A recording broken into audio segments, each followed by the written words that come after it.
Greetings to everybody. So if we were in the classroom, we would be going over a lecture that I'm going to do here in just a moment. I hope you're all well, and we are currently going into the chapter on slavery specifically in America.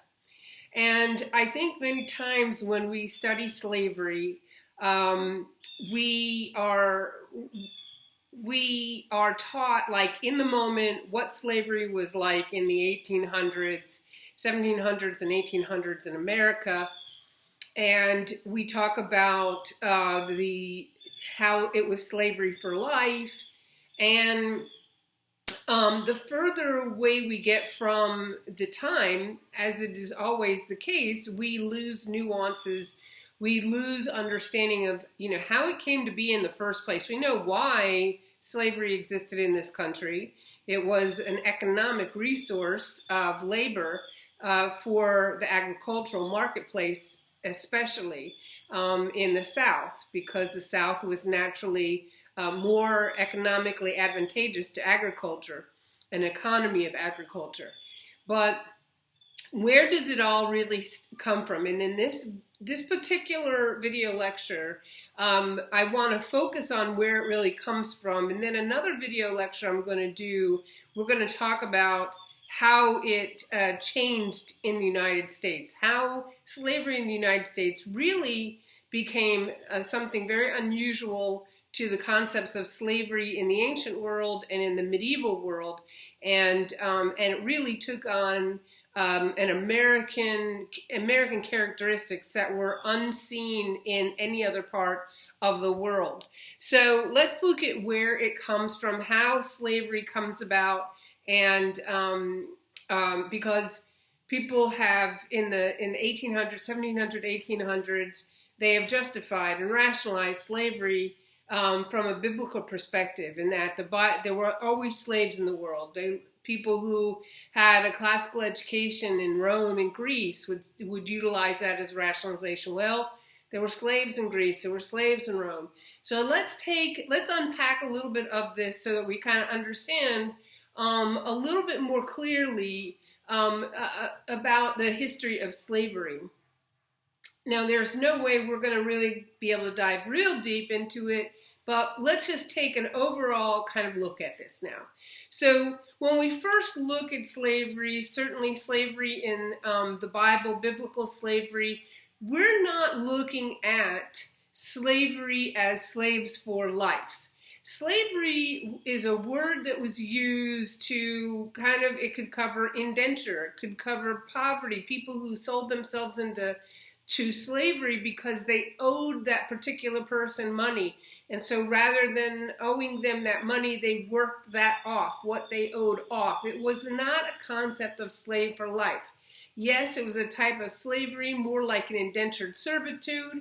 Depending on where you went, you could have a more, and depending on the person who was the master, if you will, it would determine what that slave's life was going to be. In the story of Ben-Hur, if anybody watches the story of Ben-Hur, and the story, there's two renditions of that movie in that you can look at, I think on Netflix or Amazon.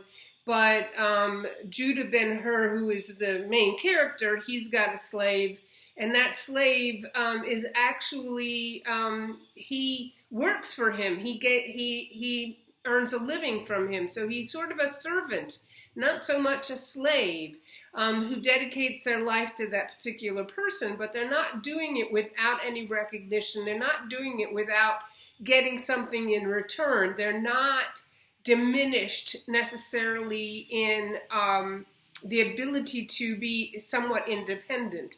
Slavery is in some senses, like you see in Ben-Hur, as a person who works for that main character, Judah Ben-Hur. But then there are other areas in the ancient world, in Greece, where slavery was very rough. People who were enslaved were treated badly. Now, but that was a shame culture, which in many ways, Athenians who became slaves of other Athenians, that all ended under Solon. Because if you were Athenian, then you were a citizen, and therefore you should be considered equal among other Athenians. And if you owed money, because it was a shame culture, then you instead of working it off, people made fun of you, or sometimes you would be forced to work it off, but then they would make fun of you. It's like looking at people around the world right now and saying, how much credit card debt do you have? And in ancient Greece and Athens, because it was a shame culture, they would put in the front yard of the people who owed money to other people, because they didn't have credit cards, although they did have a very, very complex monetary system. But they would put in their front yards steins that said, so-and-so owes money to so-and-so. So everybody knew the shame they were carrying of debt. And so they would sell themselves into slavery, or sometimes be forced into slavery to another Athenian to pay off that debt. It was a shame culture. So you have to look at the environment and the culture by which slavery was enacted and maintained. It's not a one-size-fits-all. In the ancient Persian Empire, slavery was outlawed. Now, was it part of individual areas and cultures? Yes, it was. But slavery, by and large, was completely outlawed in the Persian Empire. And the Persian Empire was the most diverse, as you know, and the largest empire in the ancient world. So a very important aspect of slavery in and of itself is that you can't just say the word slavery and make the assumption that it's the same everywhere, because it wasn't. Now, over time, because we can't go back super far, but let's start with the Roman Empire. So we know that in Greece they had slavery of other Athenians, specifically because of debt, and that is a big deal in the ancient world, slavery for debt. And again, you could buy your way out or you could earn your way out. You could pay off your debt with your labor to that person. So it was never ever slavery for life. Now, by the time we get into the Roman world, part of the downfall, people say, of the Roman world is that it became a slave society, in that there were more slaves than there were citizens, and those slaves were doing all the work of the citizens. I mean, everything. The citizens basically sat back and relaxed and didn't have to do any manual or physical labor at all. Slavery in the Roman Empire evolved over time. Now, by the end, what we want to say, the decline of the Roman Empire, beginning of the decline of the Roman Empire, you could say, yes, maybe, that contributed to it.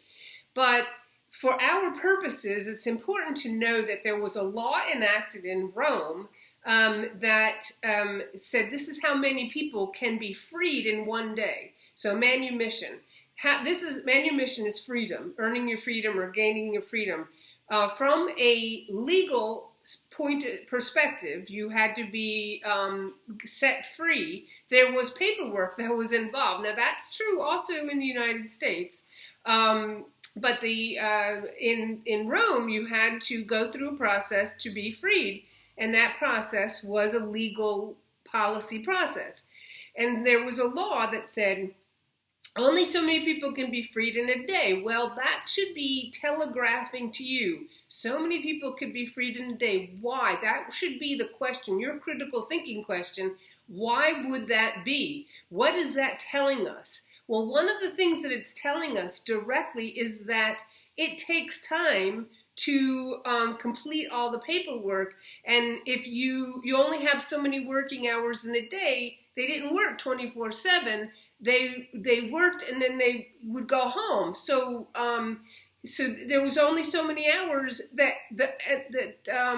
there were only so many people that could be processed in one day. So that putting a limit on it means there was a lot of people who wanted to be or were able to be freed. So even in the Roman world, slavery did not necessarily mean, or didn't mean, slavery for life. And people who were slaves were paid, and they could buy themselves out of slavery, and they could buy themselves out of slavery at a rate that the system had to create a law by which to say so many can do this in a day, to systematize it, to be able to make it work, operationally make it work. So that's a big tell. That's telegraphing to all of us that slavery was not the kind of concepts that the Americans had, which was slaves for life. Well, but it was all in the ancient world. So, and certainly all in the Roman Empire. For our purposes, we have to look at it that's where we're starting this little lecture. So it starts in the Roman Empire. So here is my very artistic drawing of the Roman Empire. So let's take a look at this. So here is Africa. This is Africa, North Africa. Here is Egypt. This is the Nile. Here's Saudi Arabia. This is the Levant, which is modern-day Israel, going up to Turkey and Greece, and of course the boot for Italy, over here to France, and then to Spain. Okay, this is the Mediterranean Sea. Now, the Roman Empire starts here. It moves all the way east. It encompasses Greece and what is modern-day Turkey and Middle East, Levant, and in northern part of Saudi Arabia, which is part of the Levant, and also Africa. So Egypt is a client state, and then you have North African tribes or North African people who the Roman Empire went all across North Africa. Okay. So when the Roman Empire dies down and starts its decline, we have some other people coming into play here now. One of the things that we see is the rise of Christianity, and Christianity is really rising up here now. It starts in what we would call Christianity is a mishmash of people who believed Jesus was either God or was either a human being divinely inspired in the early stages of Christianity, and finally it gets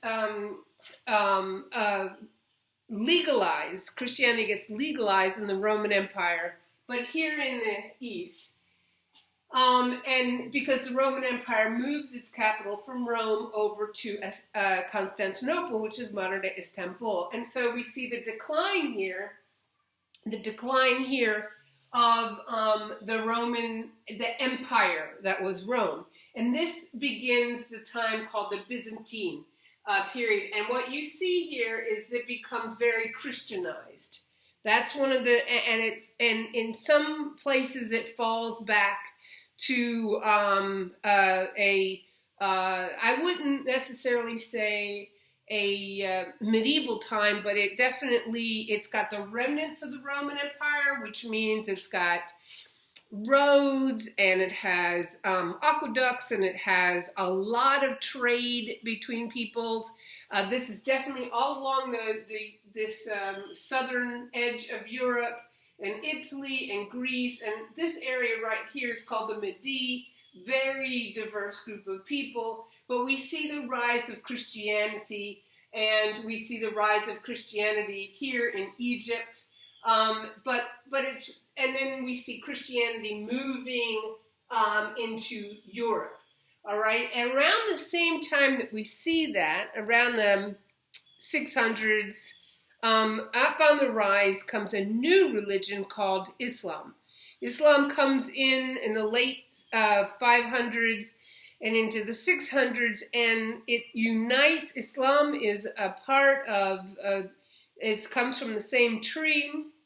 It's a branch of Judaism, Christianity, and then there's Islam. So they're all very similar in many ways, and what Islam does, what Muhammad does, is he unites the tribes in Saudi Arabia under the banner of Islam, and they come out of Saudi Arabia and they move into, they conquer the Levant here, and they come up into Turkey eventually, modern day Turkey, but they're here in Jerusalem, which leads off the Crusades, and then they come into Egypt, and then they cross the North African coastline, and they fight. They're just conquering along the way. This is called the Islamic Conquest. They're conquering along the way. They meet a group of North African tribes called the Berbers, and they fight and fight and fight, and they're pretty equally matched, and they ended up, the Berbers join Islamic conquerors. They come all the way here to North Africa, and then they go into Spain. So everything that's purple here, purple, this is Islam, the influences of Islam. Everything that is black here, these are the influences of Rome. Now, Rome was very, very advanced. Rome had, they had everything. They had fresh water, they had sewage systems, they had public baths, people bathed every day. They had rugs on the floors. To be part of the Roman Empire meant that you were part of an elite group of people who had access to spices and trades that a lot of people did not have access to. Certainly not in Northern Europe. And as there's a time where this Roman Empire goes up into Europe, but it begins to decline as it moves east. So, but around here, around the edges of the Mediterranean, you still see remnants of the Roman Empire, and it's very, very complex. It's very sophisticated compared to other places. There's literature, and there's mathematics, and there's medicine, and just freaking amazing how sophisticated it was. And it was a very complex monetary economy, a very, very complex monetary economy. Now remember, slavery is tied to the economy. It is in the United States, or it was in America, but it was also very tied to economics in the ancient world. So this kind of slavery that we're talking about right here, okay? So slavery is part of all this area of the empire.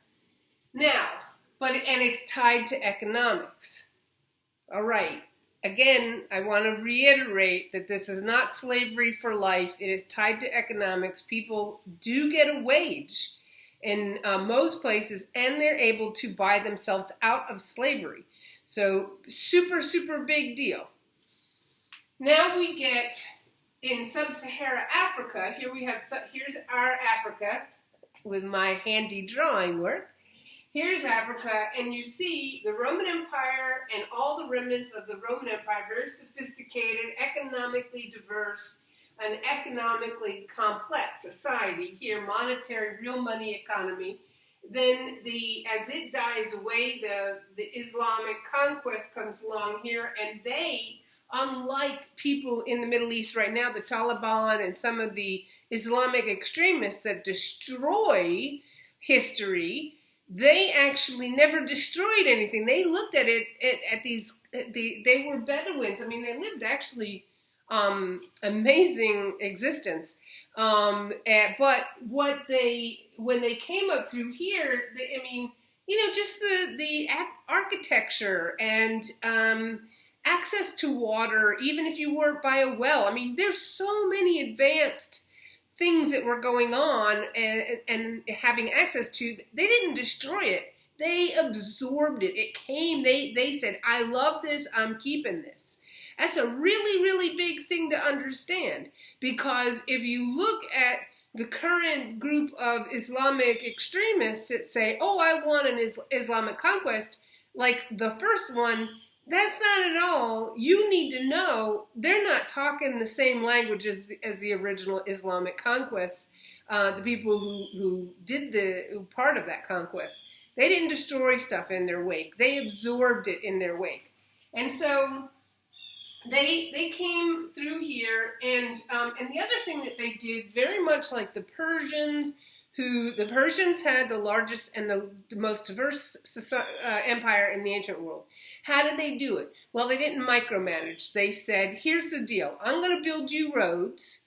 And when I build you roads, now you're economically going to be, and I'm going to give you infrastructure that allows your markets, your local markets, to have a larger area to sell your goods, because now you can travel the roads. We're going to send in our army, and our army is going to keep everything safe, and we're going to maintain order, and you give us taxes, but you're in charge of whoever's in your elders, or however you govern, you just govern. We're not micromanaging you. Although they did say we also don't want slavery, and so that was a big deal, very big deal. The Romans get schooled on that, and they take it to the next degree, and they really blow it up. And they were masters of hydraulics and water, and they really bring in amazing. The Persians actually are the first to create the first big, ginormous aqueducts, but then Rome comes in and they just build it on a huge, just a tremendous scale, much larger than the Persians. And then, so people actually like being part of the Roman Empire. And because the economy was so complex, people were able to get wealthy and their standard of living would go up, and therefore this was very welcome to people. And then that's what happens when Islam comes in. Islam comes in, and they just, like I say, they absorb this, and their income, their standard of living gets better. And their influence, this monetary economy influence, comes down into the sub-Saharan Africa and goes all the way to what we call the Gold Coast here. Why? Because gold is indigenous. What do you make coins from? Gold. Now, it's all about economics. Slavery is tied to economics here, okay? We go to Africa. Africa, just like in Native American tribes, African tribes, Aboriginal tribes, indigenous tribal people, there was slavery as well in these in tribal communities, but it was different. So, and this is also super important. So when people one tribe would raid another tribe, sometimes it would be because one tribe needed women. Because women were always a commodity, they remain a commodity. It could be over one group is encroaching on another group. But it's super, super important to understand that when most, and not all, but when most tribal people were fighting one another, they weren't fighting each other to kill each other. Okay, they weren't fighting to kill each other. They were fighting to take people or to make a point. One group was stronger than another. Now, if a group took mostly women usually, when they stole them and kidnapped them, and sometimes men, they would make them into slaves, what we would call slaves. They would have to do the grunt work. They did the dirty work. But they weren't killed or they weren't slaves for life. So tribal cultures around the globe are what we call courage cultures. And if you show courage, then usually what happens is you're incorporated into the tribe. Super big difference here. It's not tied to the economy. It's tied to what the tribe needs in order to survive. They don't live, most indigenous tribal peoples in Africa and in the United States, in the Americas, in South America, in Aboriginal Australia, around the globe. They didn't have these complex monetary economies. They still had barter economies. They were very simple. And they, when they went in and invaded another tribe, there was a reason they were doing it. Sometimes it's ritualistic. One group steals one group people and the other another war, they steal another group of people, but they're not about really killing people. So when one group believes that war is about killing people and another group thinks war is about just taking people, not killing them, that's a problem, right? Who's going to win that? The people who believe in killing the others. Still, what happens here in these very simplistic tribal cultures, now I don't mean them simplistic like they weren't thinkers or whatever, but what it is that different tribal groups have different societal communities and social constructs that live in this, like they are focused on living in the world, not manipulating the world around them to make it the way they want. Instead, they learned how to work with the world they have, and the things they want, the things that are important to them, are different than people who are from the Roman Empire, Islamic Conquest. These are people who come from a very, very complex environment like we do now, where we modify the world around us to help us live. We have air conditioning in the summer, we have heating in the winter, right? This is what makes us comfortable. But the tribal peoples, they lived in the world. Well, so when they took a slave, that slave did some grunt work to prove themselves worthy of being a human being. And by being a worthy human being, of just, standing up for themselves eventually, then they were incorporated into the tribe. And almost all the time, people were never killed. They were absorbed by the tribe. So slavery to them did not mean slavery for life. It meant slavery where people were absorbed into the tribe. Okay? Now, when you have a complex society that is Islam here, in this particular case, Islam is coming down here. It's a very complex monetary economy. They're looking for the gold. Of course, the tribal groups that live here on the eastern coast of Africa are going to be very much influenced by them over time, because they have something. They have a resource that they can sell to these guys, and so suddenly this resource that they have becomes very valuable. And having that value, they become very powerful, and they see the power that they're getting from these people who are giving it to them, and many of them convert to Islam. So many people in sub-Saharan Africa convert to Islam, and they also modify, and their society changes to become more of a monetary economy. But their concepts of slavery remain the same. Slavery, these guys want slaves. Oh, I'll sell you slaves. That's fine. But their concept of slavery is not slavery for life. Super big, important deal here. Because when people make arguments, when we look back at slavery in the United States, you will hear arguments for slavery that there's always been slavery.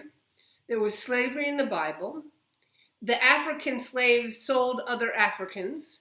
You're going to hear these arguments. These are arguments that rationalize and create and build up a narrative that justifies the selling of human beings. Now, and we have to use critical thinking skills to understand that's not necessarily what some African tribal people were doing by selling others. Not necessarily were thinking these people are going to be slaves for life and living a horrible existence. Okay, this is a very important thing to understand. Nobody is perfect, okay? And there were some leaders on the Gold Coast who just didn't care, and they sold other Africans into slavery.